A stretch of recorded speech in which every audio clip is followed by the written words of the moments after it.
up to the hospital this morning. Let's get this day started bright and early. Alright, Assalamualaikum. This is going to be a day in the life of a physician, specifically a hospitalist who does adult medicine. My name is Kareem Sayed. I live in Charlotte, North Carolina, and I've been a hospitalist now for the last about 7-8 years. And here we go. So like I said, I'm a hospitalist. Got to wear a mask these days because of the pandemic. And what a hospitalist does is they take care of adults. So that's anybody above the year 18 years old.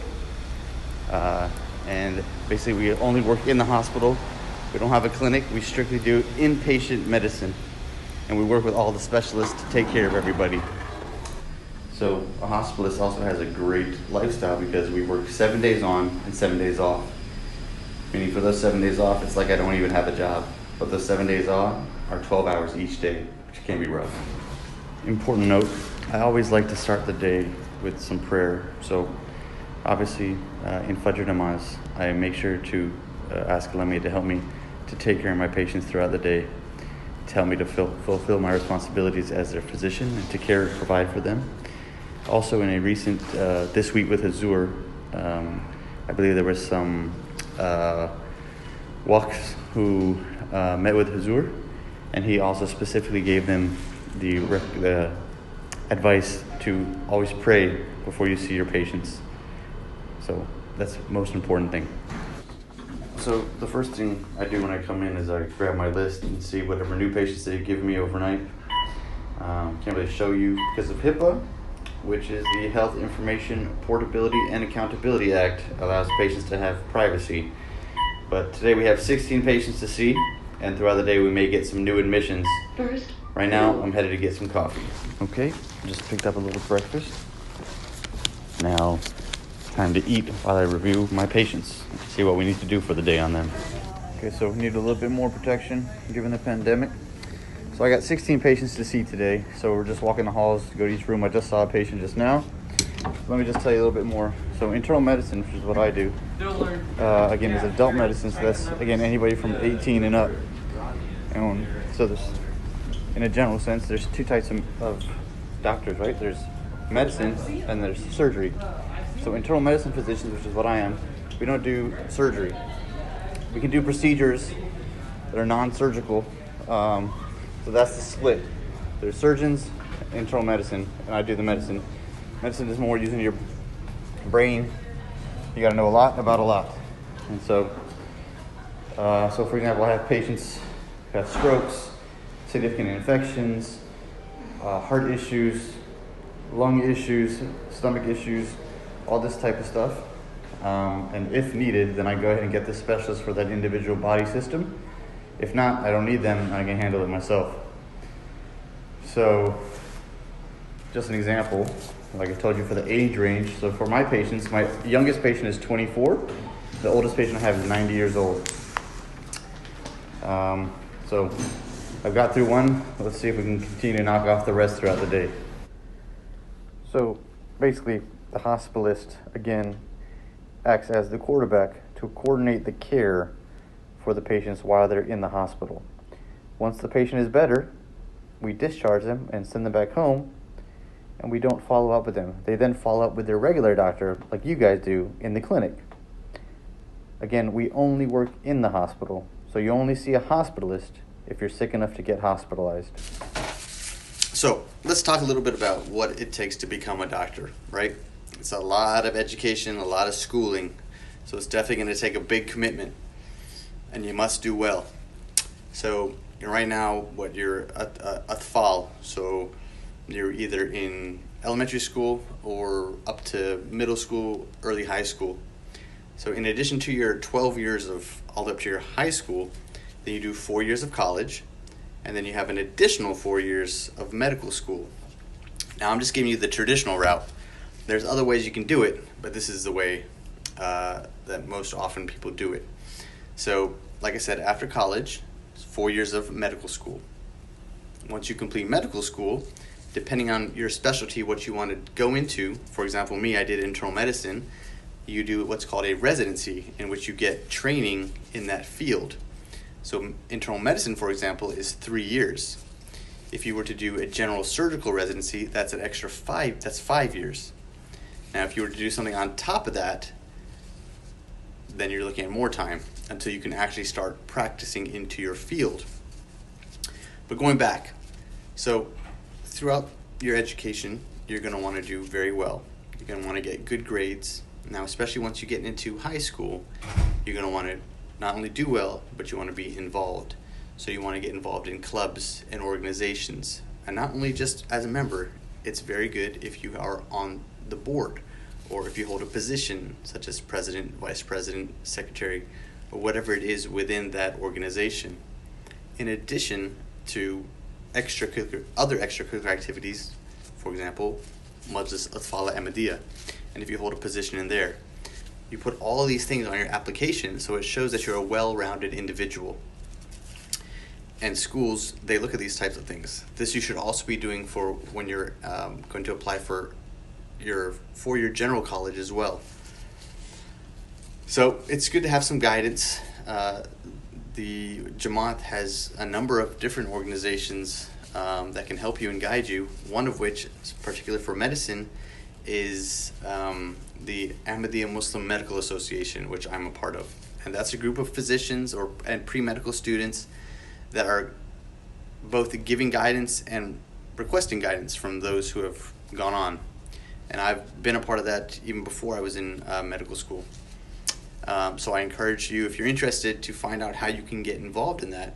Not only that, but we do have different workshops that we do, such as this, or different other avenues where we're trying to educate you all on what you can do to pursue that degree.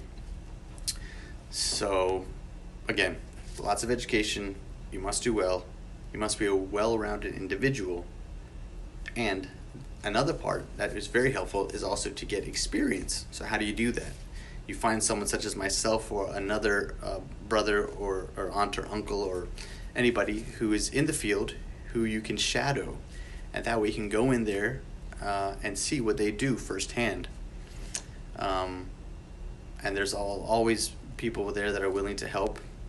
At the minimum, what I would do is volunteer at the hospital. And that way you can help see the inner workings of the hospital. You can do patient transportation, which is what I did when I was volunteering. That way you move patients around, you greet patients, all these types of things. So many things you can do to get involved. And I would recommend that you add that to your experience as well. Back to education, however. So not only do you have to do well in your studies, there's specific tests you have to do well on too. The first of which you'll encounter is your SAT or your ACT. So back in my day, I don't know how they scored now, but if you got a 1600, that means you got a perfect SAT score. So strive to do your best on that, because that's going to help you then get into a good university. And then, once you get into college, you're going to take another test for entrance into medical school. That's called the MCAT. And that you have to do well on also. And the better you do, the better of a candidate you are to get into a better medical school. So these tests never stop. That's not the last one. All right, so then there's 3 more tests you're going to be taking. These are your board exams. So it's called USMLE, Step 1, Step 2, and Step 3. These you take once you've gotten into medical school. So the first one is Step 1. This is an 8-hour-long day test. And this is testing your basic sciences, so all your book work basically that you learned while in medical school, the first 2 years. Then you're going to take what's called Step 2. This you take in your 4th year of medical school, and this is more of a testing your clinical knowledge. This is a 2-day test. Both days are about 8 to 9 hours. The first day is a multiple choice test. The second day is where you're doing simulated patient encounters. Then you take what's called Step 3, and this you take in your first year of residency. And this again is your clinical knowledge. And again, this is a 2-day test ranging from 7 to 8 hours each day. I know this is a lot of information, and it can be quite scary to think about so much education you're having to do. Let's take a break. I'm going to get some lunch. We'll come back and we'll talk some more. But I promise you, if I can go through all this and do it, you can too. And your secret weapon that you have is prayer. Never forget that.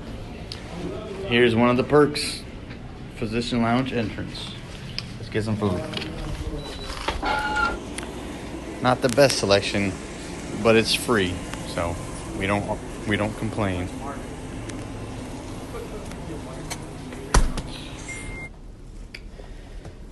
All right.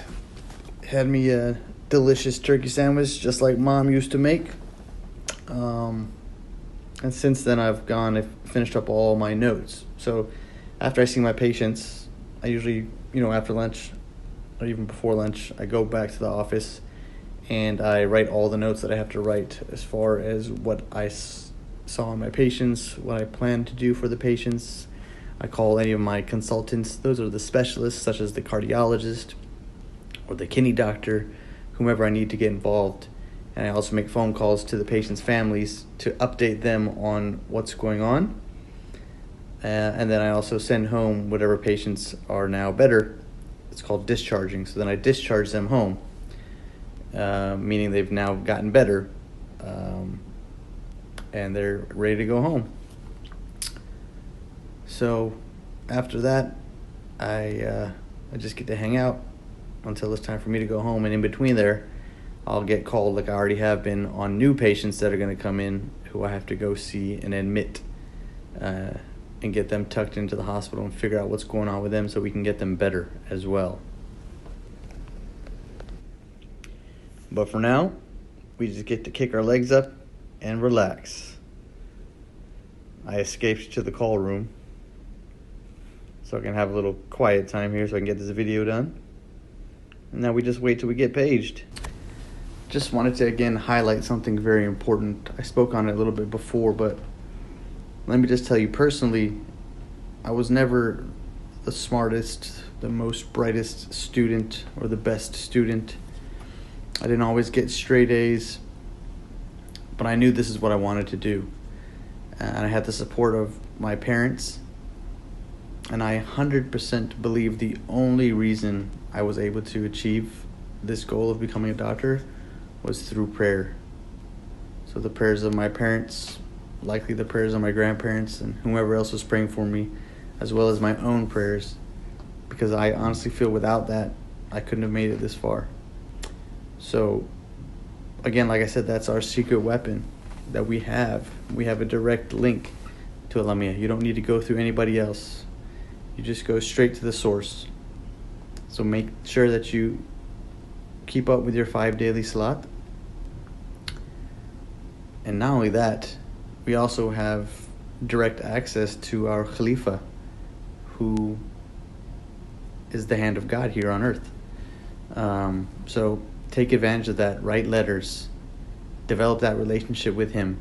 If you need guidance, seek it from him and he will help you. And don't ever feel alone. It's tough. It's not an easy thing to accomplish. Otherwise, everybody would become a doctor, right? But if this is really what you want to do, again, the tools are there.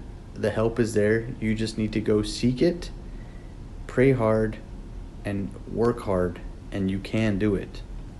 I promise. That's it. The day's over. We made it. Now we get to go home for the week off. All right. That's the end of the day. I appreciate you guys keeping me company throughout the day. I enjoyed it. I'm always available for any help or guidance or anything you may need. You can email me. My email address is qaid.charlotte. That's QAID.charlotte@mkausa.org. So just another thing to highlight here. I also serve, alhamdulillah, I've been blessed to serve as the qaid here in Charlotte, as well as the Jamaat General Secretary.